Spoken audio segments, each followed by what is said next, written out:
Okay, welcome to part 16 where we're going to go over Jive Dinge, or as it should be called, Jive Dying. Made by Taito in 1986. This is a port of an arcade game, a pretty average game. I actually like it myself, but I can understand if you hate it.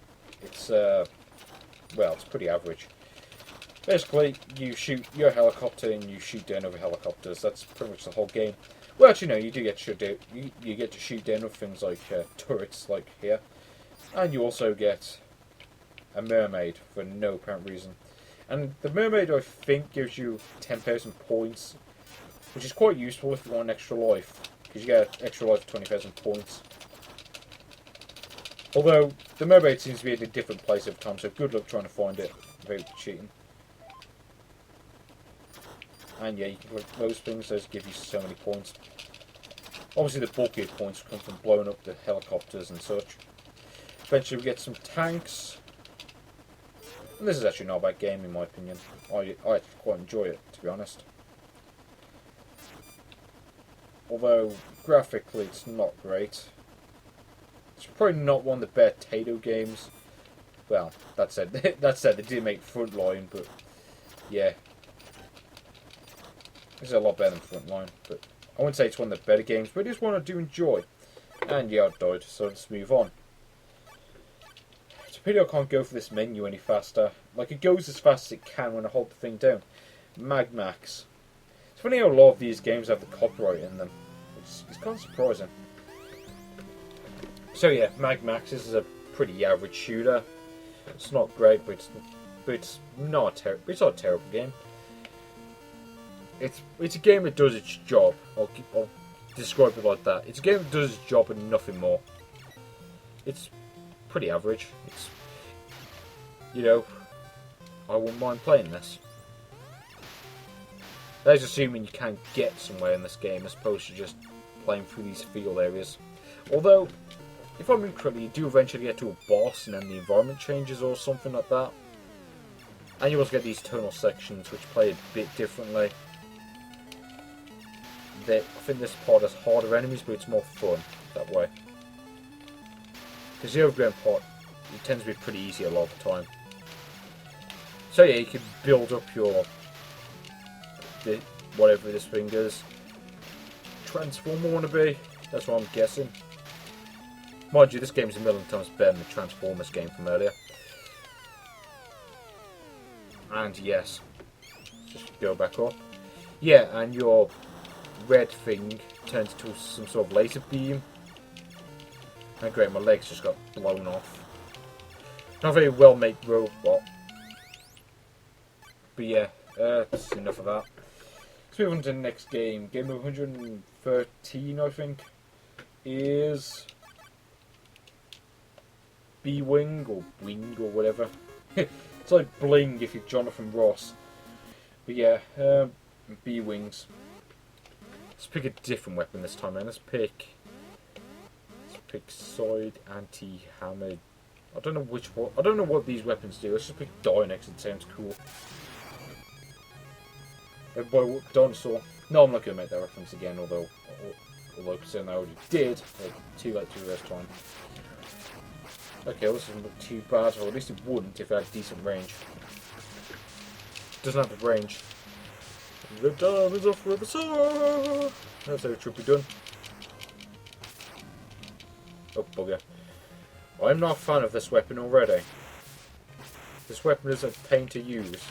But it does pass through the enemies when it kills them, so I'll give it that much. Oh, bugger.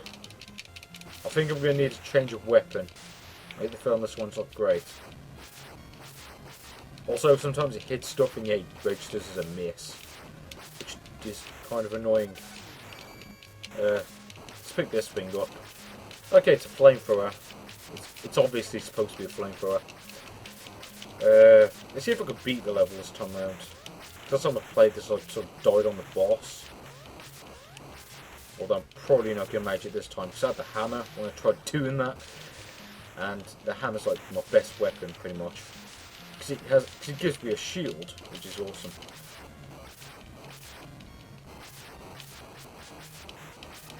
Oh.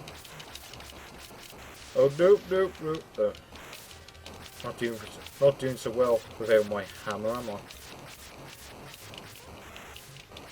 I mean, imagine what the Don Doka Don characters would be like if they didn't have the hammers. They'd be screwed. Don Doka Don. Now that'd be a great game to have on here. Although, of course, it's not. Yeah. Okay, let's move on. Let's see if we can get to the boss. We should be coming towards the end of the level now because we've got these idiots getting in my way. I think there's another weapon coming up, although if I remember correctly, it's pretty awful.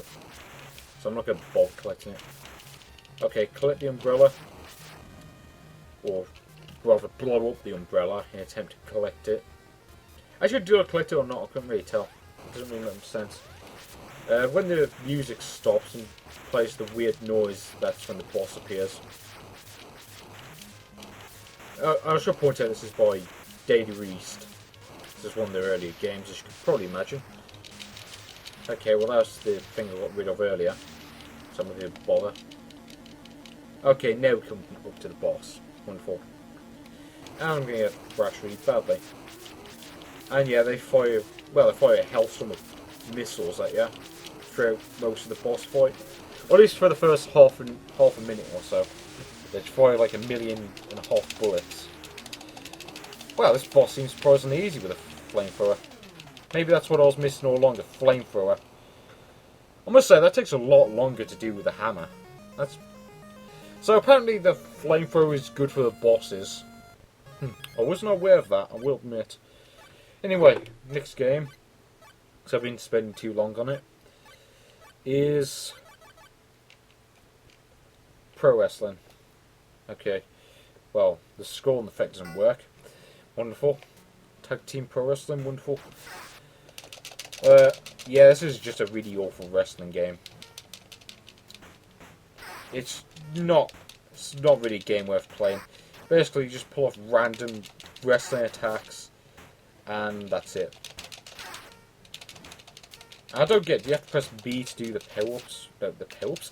Oh man, wait. Do you have to press B to do the special attacks or whatever? I'm not really sure. Nope. But yeah, it's just a mediocre... Well, it's not even mediocre, it's just a bad wrestling game. It's not really a game I recommend, to be honest. It's just... yeah, it's a bit meh. So, without further ado, let's move on to what's hopefully a better game. I didn't check to see what the name was. It is Wrecking, which is obviously supposed to be Wrecking Crew. Not sure what happened to the rest of the name. Let's see if we can find the bonus letters this time around. Probably not going to, but I will try anyway. Oh,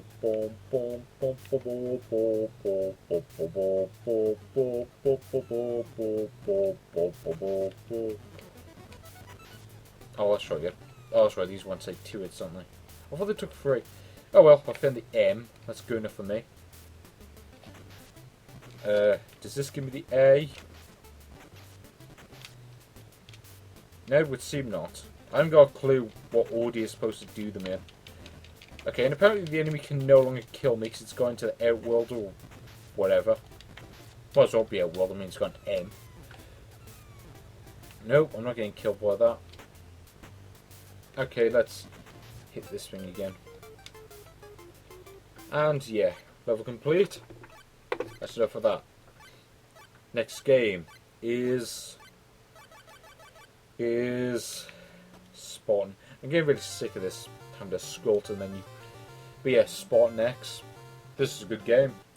Classic beat 'em up. Better known as Kung Fu on the NES. And is a port of Kung Fu Master, which was an old arcade game from the mid-80s.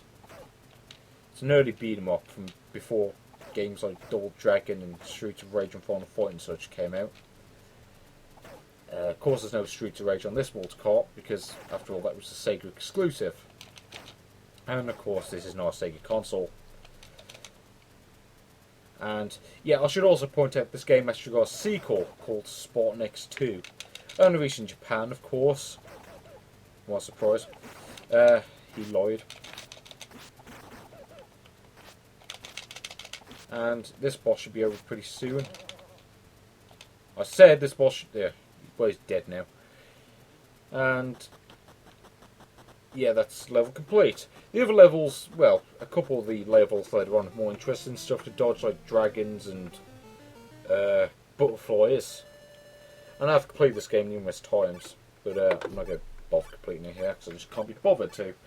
And I think the last game I'm going to cover in this part is probably Arkanoid. Arkanoid is, of course, a classic arcade game. I think you all know how to play this. Now, I should also point out, I wasn't aware of this until fairly recently, but the Famicom version actually came with these paddle controller things, where you would plug it into the the slot for the Famicom games, and you could play it like that. And presumably it worked a lot better than playing it with a controller does, because playing it with a controller is not really all that great. I mean, Arkanoid isn't really a game that was designed to be played with a controller. I mean, I played the DOS version, and it was a lot easier because you didn't have to use a controller to play it. But yeah, I'm terrible at the game, at least with a D-pad.